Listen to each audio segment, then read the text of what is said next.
大家好，咁我今次就做翻直播啦。咁本身咧我自己咧都第一次做直播嘅。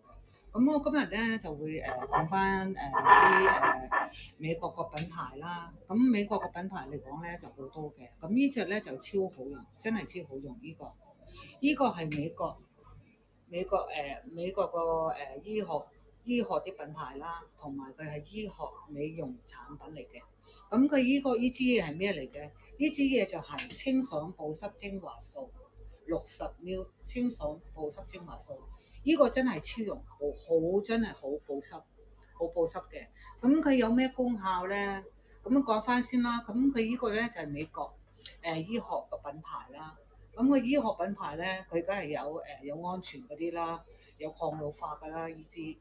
咁佢呢個咧功效咧就好特別嘅，佢功效咧就係幫你超保濕，真係超保濕，好高度保濕，同埋改善你嗰啲皮膚啦，舒緩你嗰啲皮膚啲敏感，同埋你啲皮膚乾燥啦，同埋咧佢有咧減輕你嗰啲暗瘡啦、暗瘡印啦，同埋咧呢個產品咧。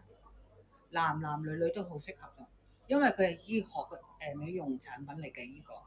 咁試用方法咧就好簡單啫。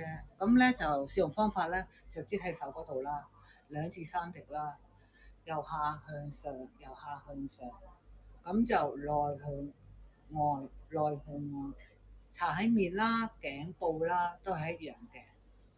咁咧，我自己咧就建議提嘅。咁有時啲女性咧化妝咧，佢可以撈埋嗰啲化妝粉一齊用嘅，佢就好保濕，超好保濕嘅。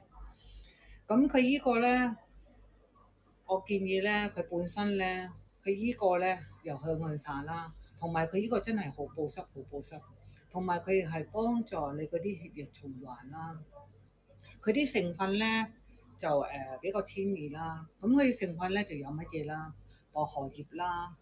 同埋維他命 B5，同埋透明膠質感，真係好超用。咁我哋而家買緊呢個咧，清爽保濕精華60ml，60ml，840蚊，840蚊。本身咧，我經驗嚟講咧，我用呢支嚟咧，我都用到佢差唔多成10年㗎啦，真係保濕，同埋皮膚敏感咧，真係好好用嘅呢個。希望大家親身經驗下我呢個品牌啦，多謝大家。